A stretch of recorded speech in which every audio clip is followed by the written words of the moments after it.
Bir rəvayət danışım sizə. Günlərim kişinin bir arvadı olur. Bu arvad çox deyingən olur, çox deyingən olur. Kişi bir qulağı dar, bir qulağı da darvazı olmuşdu. Həmən kişi arvadı quyuya atır ki, səsi kəsilsin, canı qutarsın bu arvaddan. Quyuda da bir ilan olur, qıvrılıb yatan. Arvada ağzı hələ bu quyuda da dayanmır, ilahi. Kişi öz yoluna davam edib çıxıb gedir.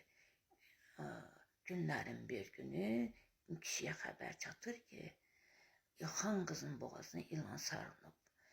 Kişi də gedir ilanı açmağa.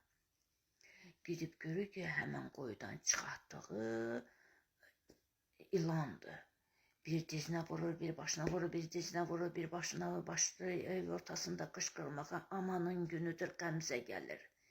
İlan da qəmzə adını eşitcək, açılıb gedir sakitcə. Həmən gündən xan qızı ilə həmən kişi xoşbəxt bir ailə sahibi olur.